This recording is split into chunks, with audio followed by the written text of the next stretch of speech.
I want to thank you, everybody, for coming today. It's very exciting for me to have you all here and to have such wonderful collaborations that I think this project has.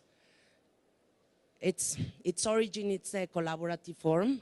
So first of all, I want to mention Josiah McElheny, who we've been working already in creating the whole system together since several months ago.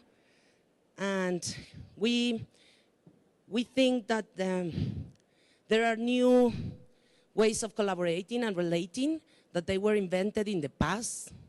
Even that sounds contradictory. So we wanted to do a revision of those already existing options for collaborating and relating. So that's why we wanted to talk about the Société Anonyme. And we also believe that the format or the way in which one relates and collaborates is very fundamental. So for that, we invited Pedro and Juana, who are Ana Paula Ruiz Galindo and Meki Reus, to, I'm going to sit, to do with us something that they already been doing for a long time, not a long time, but they've been already doing this as a practice, as an architectural practice. So I also want to thank very, very, very much the speakers that accepted to come to Mexico City and talk about and share with us their thinking, their research, their practice, because I think it's going to be very clear that everybody here has been invited because they've been already for years researching what they will present today. So in those terms, I think that's another recognizing practice already existing and then trying to put together a system that allows those practices to interact and have a dialogue. So thank you to Francis Naumann, Lynne Cooke, Tom Eccles, Michael Govan, George Becker, Jennifer Gross, Molly Nesbit, Richard Meyer, and Pablo Sick. I hope I'm not missing anybody. And I think that what we will experience today, hopefully, has a very clear logic between all these collaborations. So I don't want to conceptualize too much what the experience of today will be, because I hope that it will start unraveling and it will start appearing and operating through the dialogue among all of us. So I'm just going to give basic, the rules of the game in a way. You have a score, a package. You'll have the images of each speaker after their CV. We won't, in order not to stop the dialogue, we won't be presenting each speaker. We want it to be more dynamic. There's the presentation, the first presentation, and then we have a question and answer session that will give the first voice to the speakers so they can do the first questions. Josiah and I will be also asking, and hopefully we can also open it to the public. And I think that's it, no, Josiah? But you'll see in the score there's going to be a whole architecture is going to be changing. Pedro and Juan are going to be doing things with architecture while the symposium unravels. So hopefully, and we were going to end eating. They cook a wonderful pork. There's food for the vegetarians, don't panic. And formally, Pablo Sick will inaugurate the Symposium for the Art of the Future, a banquet in honor of the Société Anonyme. So I'll give Pablo Sick the voice.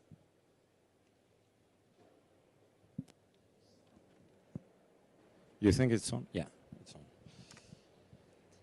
It is a great pleasure to be facing so large a group of young girls, the future mothers of our nation, to speak to them on a subject so essential to the life of a nation.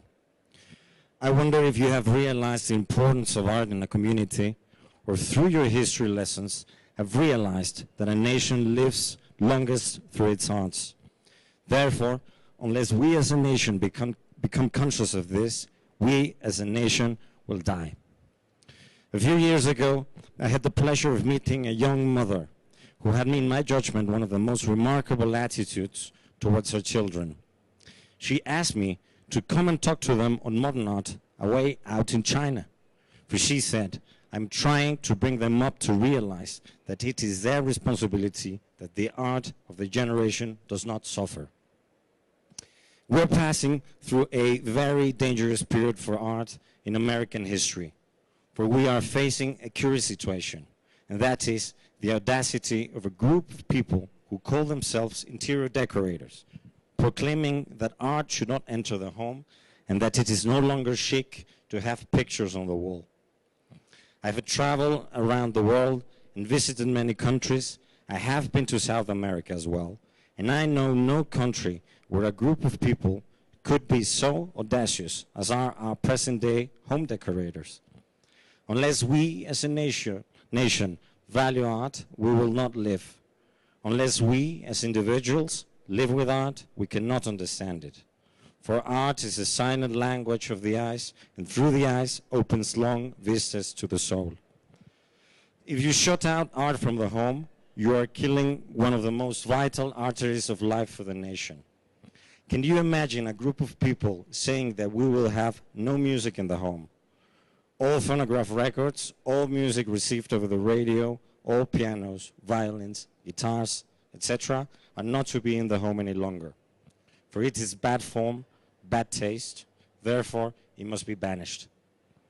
We would think them mad, and yet that is exactly what is happening to the art of painting and sculpture today. Therefore, the work which Ms. Newcomb is doing in bringing you to the museums to see what is being done and to awaken your interest is, in my judgment, one of the most important civic services that anyone can render. We are living in a world so changed to those of us who have reached middle age that it hardly seems the same world. Space has vanished through the radio and the telephone. The difference between electricity and candlelight can only be understood by those who have had both, and as for gas, it is practically forgotten except as means for cooking. Therefore, the artist had to change his mode of expression. He who was sensitive to our time had to express himself differently from formerly. This new form or new branch on the tree of art we have termed modern art, to distinguish it from contemporary art, which is based on the past. Our present-day art is based on the same forces which have brought about electricity and the radio. New problems are being taken up all the time. Take for instance the problem of creating art out of nothing. This group is called the Dadaists, for they wish to emphasize that art exists in the individual and not in the object. In other words, you receive what you give. If your attitude towards art is that of patronage and you feel that you have nothing to learn through the arts, you receive nothing. It is a closed book which no key will open. But if you will give some time each day to looking at some beautiful object, it will speak to you and reveal itself to you. Catherine S. Dreyer, before the members of the School Art League at the Brooklyn Museum, November 20th, 1926.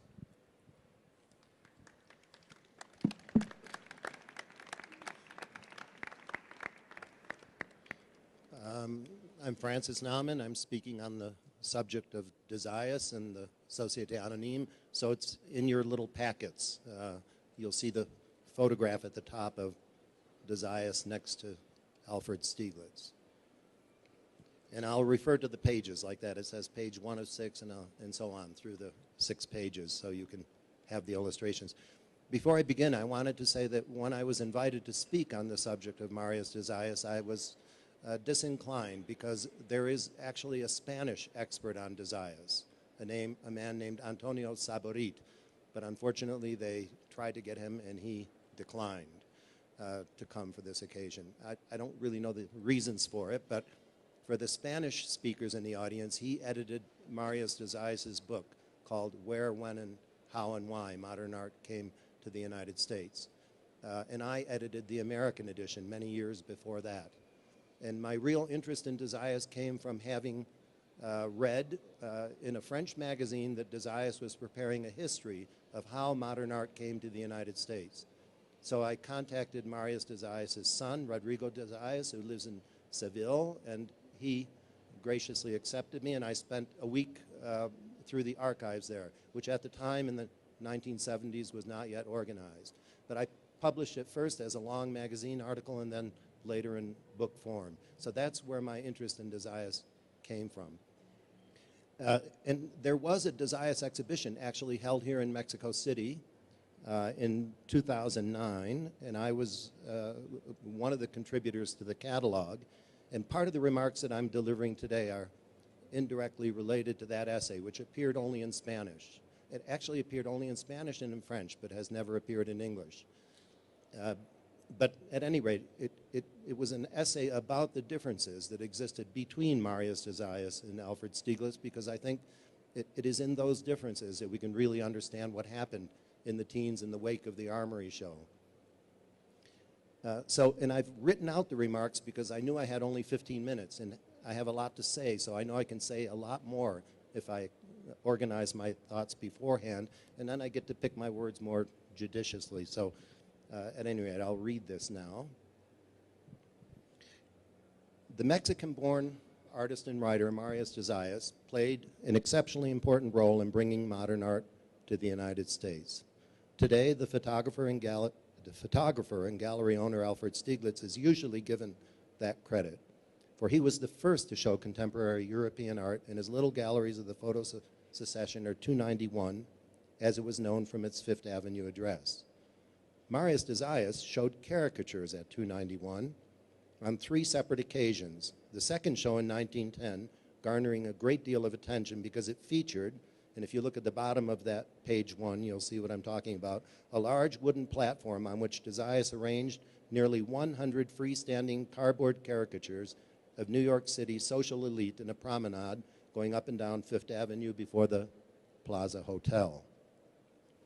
Josiah's view of art and the art world and his role in it would change dramatically as a result of a trip to Europe in the fall of 1910, where he encountered progressive European art for the first time.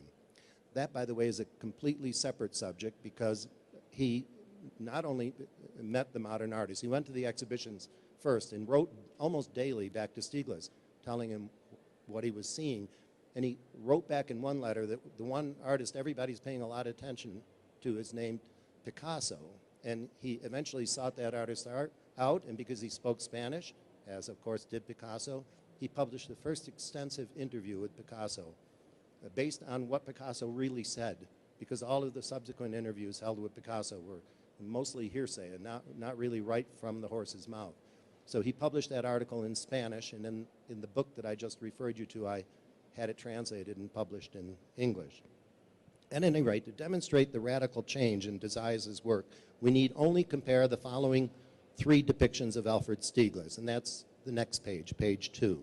The one on the top is made by Josiah in 1910, the one at the lower center in 1912, and the one to the right of that in 1915.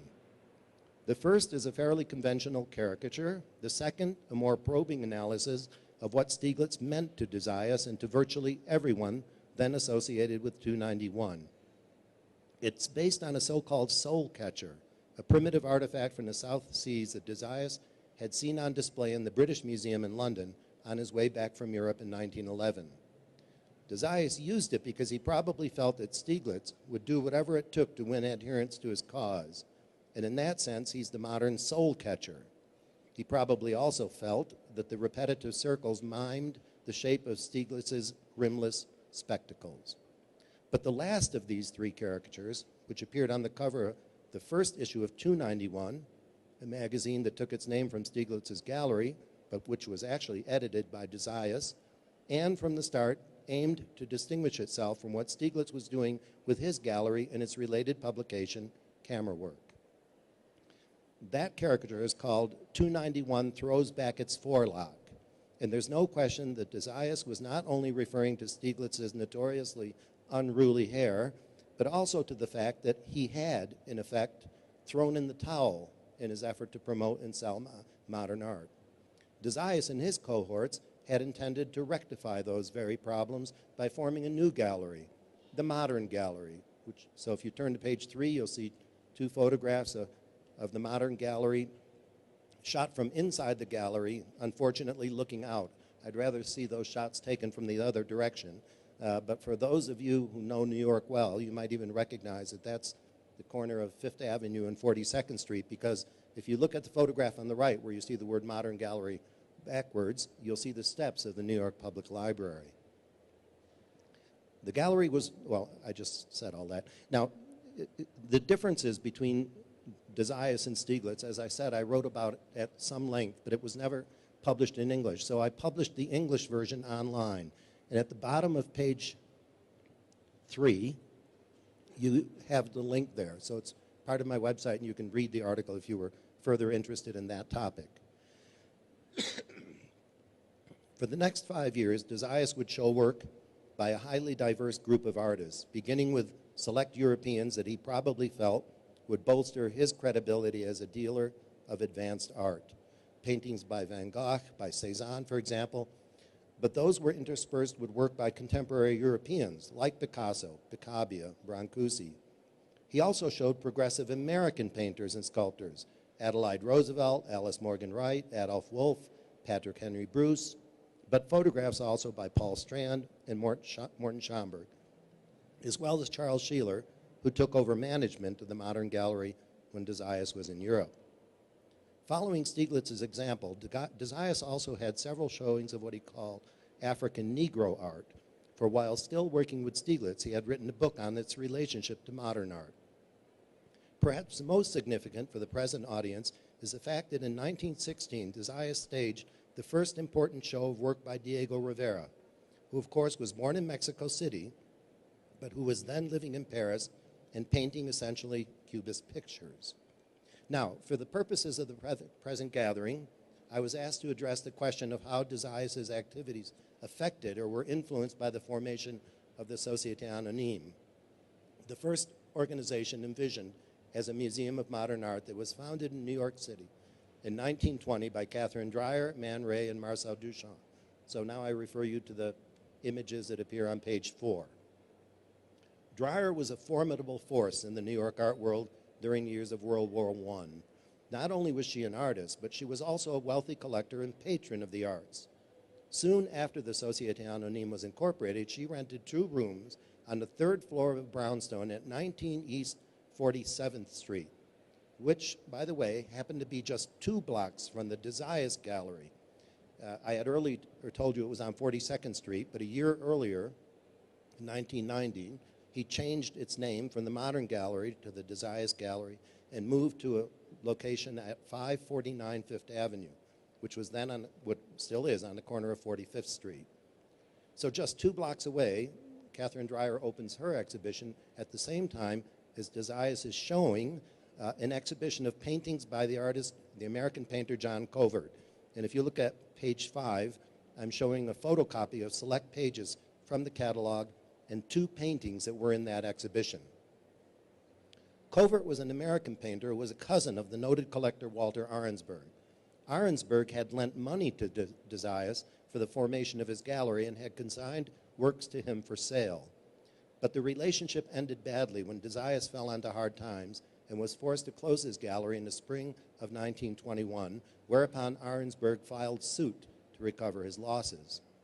It may have been entirely coincidental, but 4 paintings that are included in Covert's show at the ZsONAMACO Gallery, Vocalization, The Temptation of St. Anthony, Brass Band in Time, the last 2 are reproduced at the bottom of page 5, would end up in Catherine Dreyer's collection. Gifts to the Société Anonyme from John Covert himself, representing the beginning of what would be the most important collection of modern art assembled in the first half of the 20th century. Because of his association with Duchamp, Covert eventually became a member of the Société Anonyme, so it would be logical to assume that ZsONAMACO and Dreyer were aware of one another's activities, but that might just be the extent to which we can compare them. ZsONAMACO ran his gallery as a purely commercial venture, one that was intended to promote the work of modern artists he showed, but whenever possible, reap the financial rewards of his time and effort. By contrast, for all intents and purposes, the Société Anonyme was a not-for-profit organization, one whose goal was to promote as museum, oh, now I've lost the line, but one that was to promote modern art, and she charged admission to her gallery. It was only 25 cents, but it was the same things that museums do more or less today. Moreover, unlike Josiah, who showed primarily what he could find available for sale in France and America, Dreyer's embrace of a modernist aesthetic was truly international, for she actively sought out artists from Russia and Eastern Europe that were, at the time, completely unknown to an American audience. The culmination of her efforts was an international exhibition of modern art, which was held at the Brooklyn Museum in the closing months of 1926, and you just heard her opening remarks to that show. So if you look on the page 6, you'll see an installation view of that exhibition.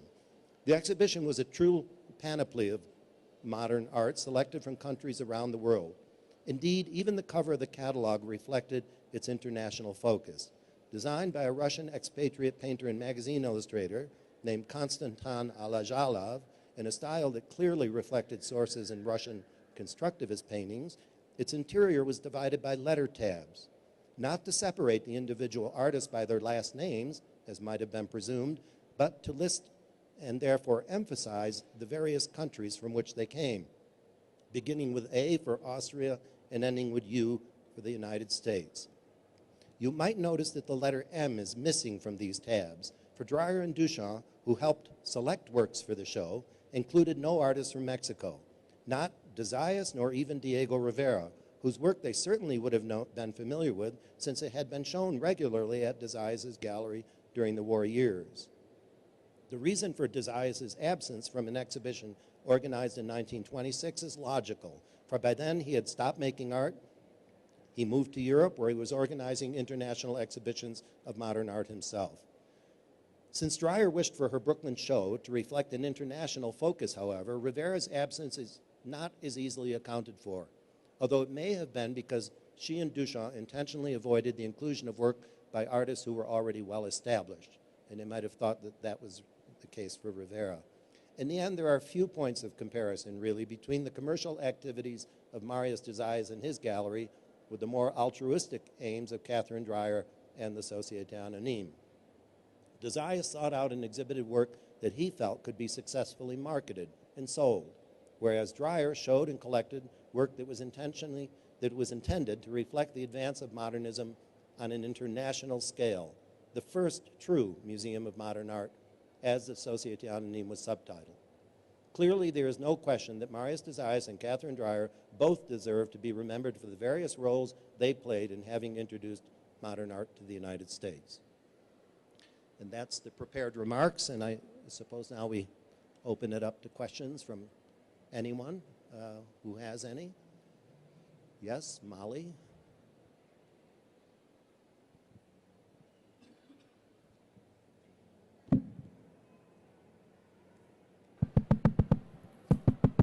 Okay, well, all right. Well, testing the mic. Francis, to get ready for this gala event, I read the book of Marius Josiah, which I'd looked at it, but I'd never really sunk myself into it. And I highly, highly recommend it to all of you, because it's not just a book about, you know, what I did here, here, here, and here. And by the way, I had an early conversation with Picasso and published my remarks early on in camera work. It's not that kind of a book. It gives a very good feeling for what it was like to uncover and discover and think about art as it was in the process of evolving in the years before the First World War. And it was very much an international activity. And our friend, the Mexican Marius Josiah, is right at the center of it all in super interesting ways. He's not a Matisse man, he's a Picasso man. But he's very much, together with Stieglitz, trying to think about the spaces through which this work can come abroad and ways in which it can be understood. And because he's an artist himself, it's, you know, there's a lot of vitality in the way he's making caricatures and exchanging and so on. And all of this goes through the war, and it's super interesting. And read the book, you'll see. I mean, you might get, those of you who don't go into the deep past much, might get some ideas from this, really.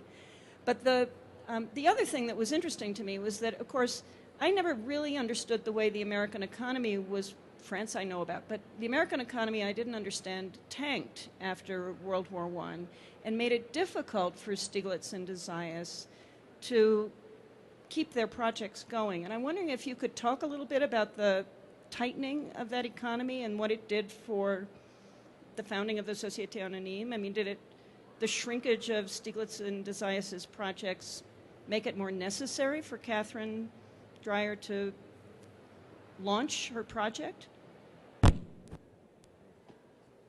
I don't think she launched her project with any realization of financial benefits or lack of in either direction. She was independently wealthy, and I think sort of immune. I mean, she was always looking for money and looking for adherence to her cause, but she had a different agenda. You know, he had to buy and sell works of art. Yeah, but that's not my question. My question is the lack of opportunity for others. In other words, fewer spaces for modern art. So does that figure into her way of thinking about opening up a new one? Well, about, almost 30 galleries devoted mostly to modern art opened in the wake of the Armory show, but most of them had petered out, especially during the war years, because then it was almost virtually impossible to get the work to go back and forth. And people they didn't put their minds on buying or anything to do with the art world during the war years, especially once we entered into the war. They were just trying to make a running go of it, but I don't think she was filling a gap. Like, I don't think a lot of galleries were closing, and she said, oh, now I'll do it. I think she would have done it even if there weren't any galleries around. Jennifer Gross. Yeah. I think absolutely. They wrote very clearly that they wanted to fill the gap of Stieglitz's gallery closing because there was no forum for the discussion of experimental contemporary art ideas. So that was a premise for organizing their exhibition space. And Catherine Dreyer needs to be far more recognized for all of her hard work. However, the opening of the gallery was really a collaborative from the very beginning in terms of ideas. Catherine was the steamrolling engine who gave that structure and actually extended the reach beyond the community of artists who were interested in exhibiting there and working with her. But they really were, in 1920, motivated to have this platform, particularly to air Dadaist ideas. And Duchamp and Man Ray were very much conversationalists with her in developing what that was supposed to look like. So she was absolutely the enabler, and she was a visionary in terms of that being an exhibition space. But I think always, and I would say she would be the first person to say, don't say this is Catherine Dreyer's Société Anonyme. In fact, she was apoplectic at the end of her life that not be what was written in the press about Société Anonyme, because ultimately it was the efforts of these artists with her that made this group of artists' exhibitions, conversations, and community possible. But I do think they were very directly wanting to replace what they had lost in New York when Stieglitz closed his gallery. I mean, that's just... But she did it, of course, there's a 4-year gap there. He closed, for all intents and purposes, he was closed by 1915. Yes. But by 17, he officially calls it quits. And this doesn't happen until 1920. But I suppose, I mean, there could be lag time. And I'm sure they wanted to have some kind of open forum for the discussion of modern art. There wasn't any. The other galleries that did open were devoted only to selling art, and you didn't want to drop in and... I don't know what degree you would enjoy dropping in, and if you were another artist, talking to Stieglitz might have been fun. But I don't know that, and maybe a handful of critics. Right. But, the general public, I don't think Stieglitz had much of a desire to try to convert them all. And that was part of ZsONAMACO's idea for opening his gallery, because, Stieglitz was very exclusive. He didn't even sell to just anybody. He wanted the right people to have the right works. But ZsONAMACO wanted it, he thought this was something that could hit everybody, well, expand it on a grand scale. It's part of the reason he opened his gallery. Any other questions?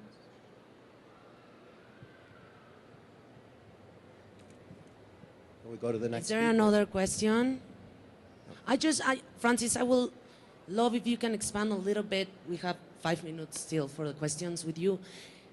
I'm very curious about the relation of the Zayas with Mexico. Can you talk a little bit about that?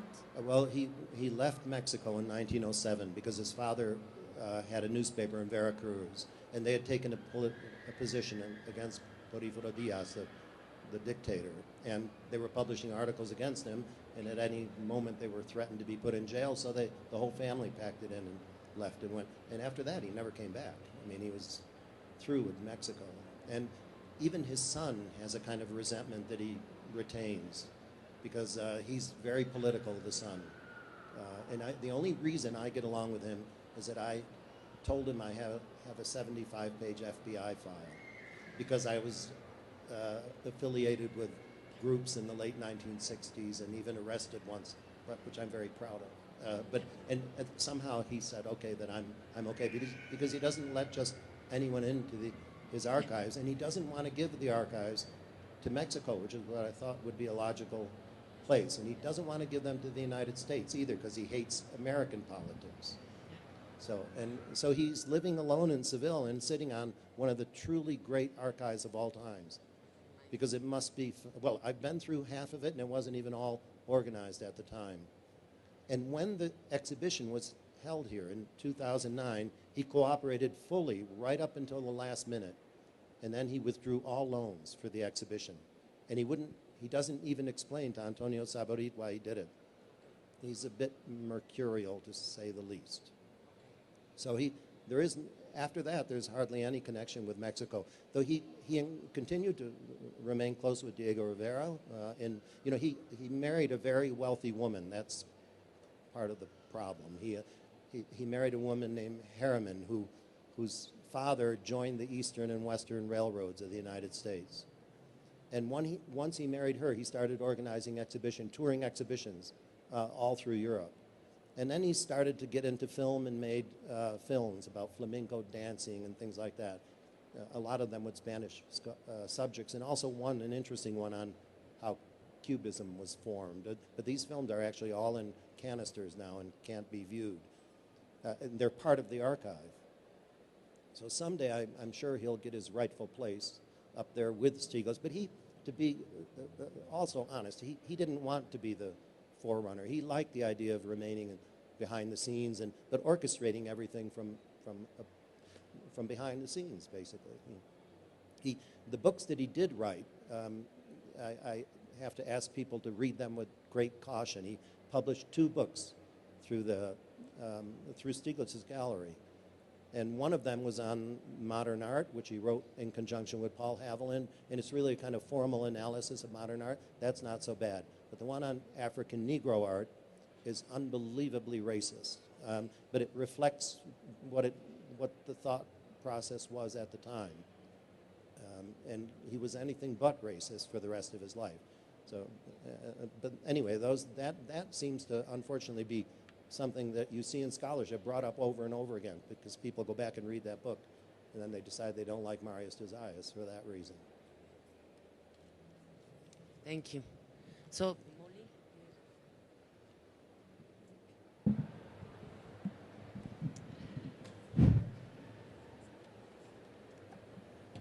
first of all, I'd just like to thank Montse and Josiah for organizing us all this way. I can tell it's going to be good, but it's also a real pleasure to be speaking in a situation where our curator colleagues and our art historian colleagues can actually exchange in not a precise way, but an imprecise way. And anyway, I'm looking forward to this as we go forward. I'm going to make a couple of points and then tell a story, just so you know. And the story starts with the Duchamp pieces that are unpaginated, but they're after the Kandinsky page. If you go to that, so we'll start with the Duchamp pieces and then go back to the Kandinsky page. I don't have as many pictures as Francis, but that's how it is. I have stories. The first point I'd like to make is that there is a danger of projecting our ideas about where art should be made, how it should be seen, how it should be exhibited, the professional behaviors around it, the static models used to think it, there's a real danger in projecting that backwards onto the years we're now talking about, because it's very important to remember that not much was fixed in the way of spaces for modern art to operate. As often as not, it operates in informal and private spaces. It wasn't so concerned with making a permanent mark. Most people thought they were working on experiments that were ongoing, and they were looking forward to the next step in the experiment. And things in general, whether you're thinking about the art or you're thinking about the exhibition spaces or the spaces of private life, were incredibly fluid. And so if you take no other idea away from my 15 minutes here, think fluidity as we go forward. That's particularly true of the work of Duchamp. And I thought I would start open my talk by making a second point about him and his work in this moment. I'm showing you a work from 1918. It's called Sculpture de Voyage, or Traveling Sculpture. There's a way in which the fluidity can be thought through the idea of traveling, if you want to, put that down as a frame. Duchamp made a piece out of rubber bathing caps, colored rubber bathing caps, that he stretched through the space of his studio, probably in different configurations because he had a restless mind. And it would also, as he explained to Jean Coty in a letter, it could be snapped back into this little thing that he called a spider web, as a way of describing it to his, I think, future brother-in-law and fellow artist who was back in Paris. It's a work that he took with him to Buenos Aires as he went south in 1918. America had entered the war. That was one of the reasons Duchamp felt it important to leave. As you all know, probably he stays in Buenos Aires for a little over a year. And it's in Buenos Aires that he makes the formal decision to stop exhibiting, period. And this stopping of exhibition is something that, it's very interesting to think about in relation to the way artists behave now. Duchamp's way of working as an artist is really extreme. And the Sculpture de Voyage can be made to encapsulate that way of working by thinking about how it snaps shut and how the space snaps shut. It's flexible and then it's closed. But it's not a kind of work that's going to become a closed image. It's not a kind of work that's going to settle into a picture. It's not a kind of work you can make a frame for, which is, I think, why those of us who go down the rabbit hole with Duchamp have trouble coming out again, because it's with an answer. Because it's work that he keeps his own work apart from the spaces that are being set up. He'll help his friends, but his own work is another zone. He keeps it apart, and he's also concerned to keep it, and I think this is part of the experiment for himself, fundamentally incomprehensible. Now in 1920, he's going to make his way back to New York. He's going to, at Catherine Dreyer's request, help her with the founding of the Société Anonyme.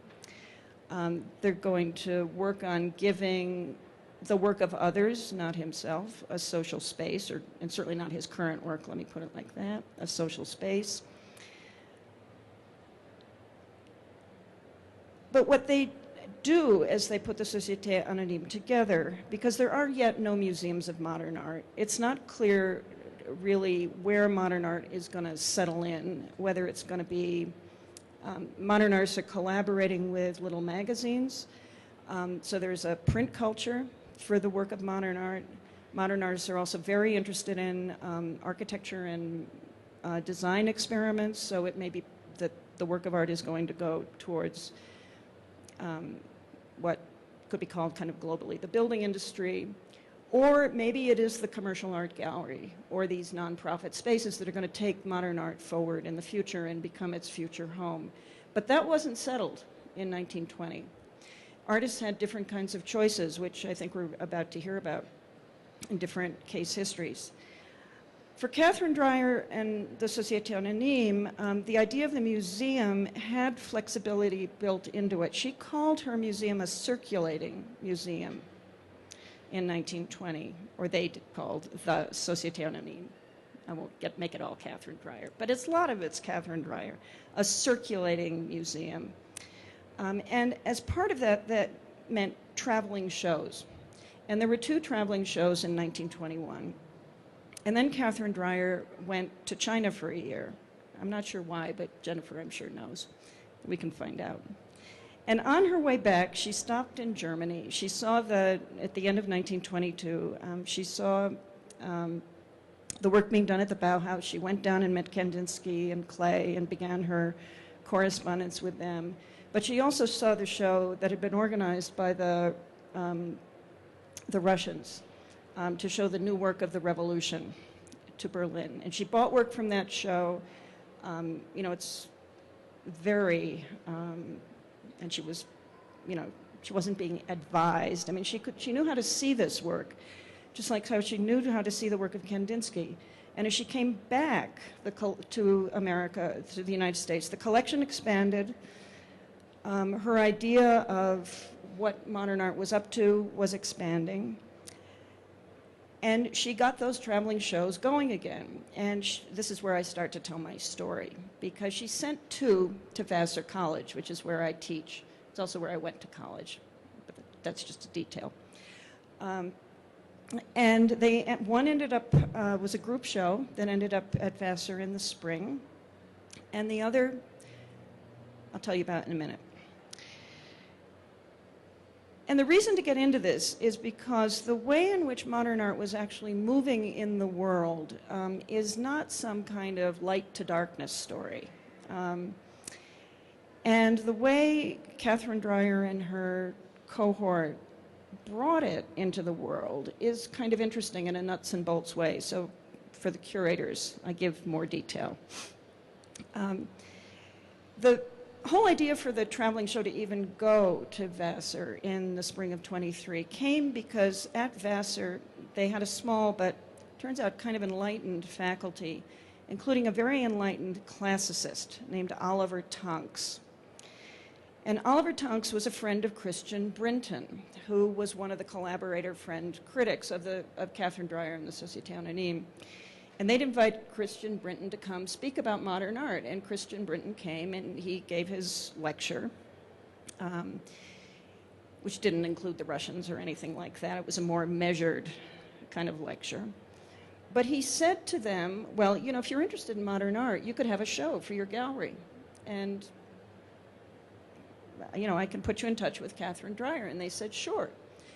So in March, he comes in late February. By early March, they're organizing a show for April that's going to open on the 4th of April. It's going to have 59 works, which is a lot. Catherine Dreyer offers to come lecture. For some reason, they decline her offer to lecture. It's not clear to me why. Because Tonks, of all people, wants to lecture. The classicist wants to lecture. And he gives a lecture called Traces, Traces the Evolution of Modern Painting. And in the student newspaper, there are reporters, right, who at that time thought it good to transcribe the gist of a lecture and put it in the school newspaper. So we actually know something about the lecture because of some worthy Vassar student. And Vassar was a women's college, for those of you who don't know this at the time. As the show goes up, and it's a kind of medley show based on the shows of 1921, Tonks and Chatterton, the painter, regret the absence of Kandinsky because Catherine is showing Kandinsky down in New York and their spaces there. They say it's really too bad. And so she says, well, actually, would you like a Kandinsky show? And they say yes. And so already they're organizing this Kandinsky show for the fall of 1923. Tonks, as he's getting ready to give his lecture, asks for permission to make slides of the pictures on the wall, which seems to happen. He also asks for data on Dadas. And Catherine Dreyer sends him a list of Dada periodicals, up-to-the-minute Dada periodicals. I'm going to show it to George, and he can second my evaluation of this. In English, French, German, and so on. But she invites Tonks to come down to the library of the Société Anonyme to read them, because she's not just going to send these out into the, she has one copy probably, and she's not going to send them away. He seems to do that. They talk about him. So the show opens on the 4th of April. He schedules a lecture that he will give, this Traces of the Evolution of Modern Painting, 2 weeks later, on April 18th. He gives his lecture, and he talks about modern art being not a revolution, but an evolution, as logical as a Euclidean process, he says.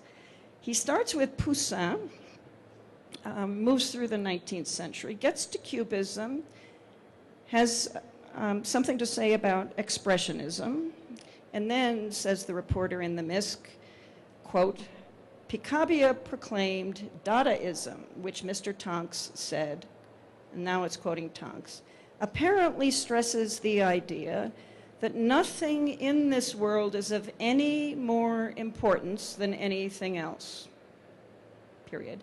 And that this nothing is of mighty little importance anyway. The ne plus ultra of cynicism in philosophy, unquote. In closing, Mr. Tonks said, these painters, and he's now talking about the Dadaists, believe themselves to be thinkers whose investigations carry them beyond the need of mere beauty.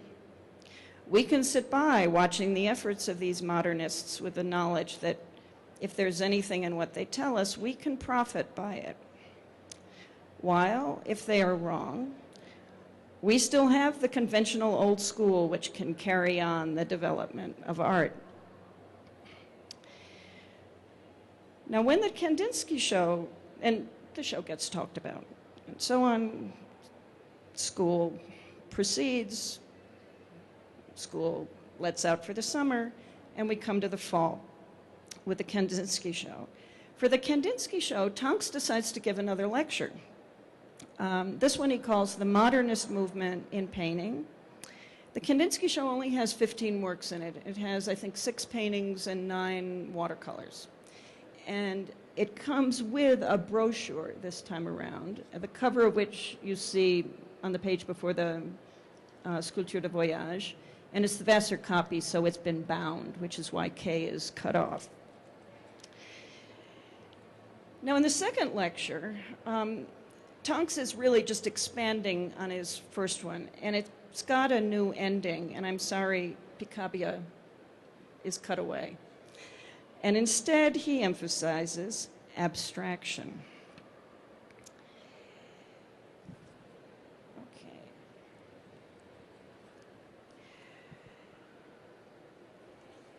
Where am I here? Oh my God. Yes. And this lecture ends, he drops a note to the new Descending the Staircase in this one, but he doesn't linger. And it ends by saying, in literature, the modern movement began with Walt Whitman. In sculpture, there is a superb disregard of representative form.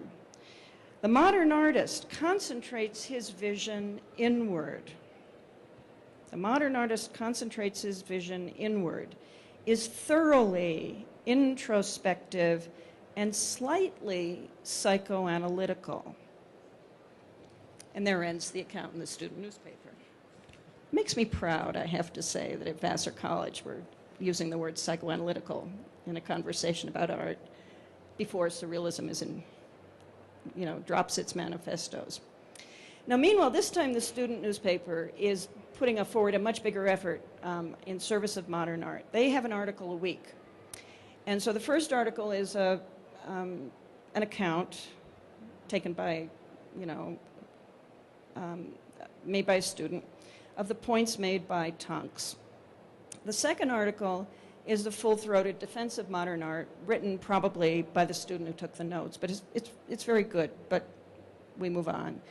Because you're going to be more interested by the article of the third week, which gives the reactions from two members of the faculty, one of whom is Clarence Chatterton, who was heading up the studio part of the program, and he's basically a late impressionist.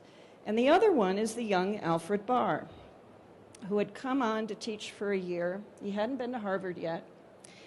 I think he was teaching the Renaissance. And so the reporter asks both Mr. Chatterton and Mr. Barr for their reactions to Kandinsky. What do they think? And they're both negative friends, but for different reasons. And neither is able, they say, to look at the pictures emotionally. Mr. Barr, says the reporter, gets the outer sensation of emotion, an emotion he can qualify but cannot name. They both think the color is the best thing about the pictures.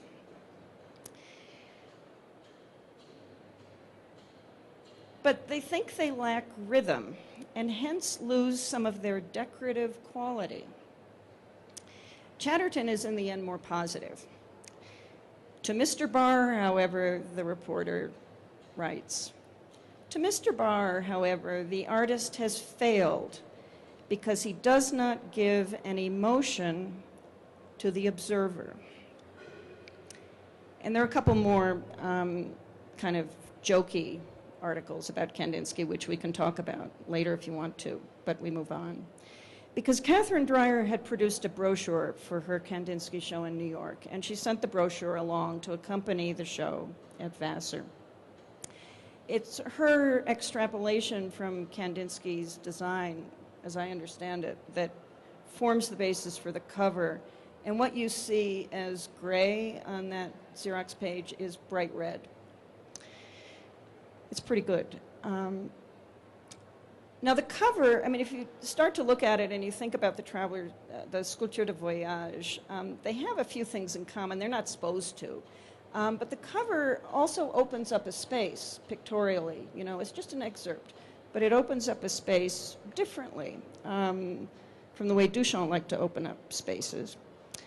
But the way Catherine Dreyer is going to talk about Kandinsky turns out to be opening things up in another way. Here's how she ends her brochure. How Kandinsky solved this great problem as to what shall replace the subject matter in painting is most brilliantly illustrated by his present exhibition at the Société Anonyme this season, the result of my trip to Weimar.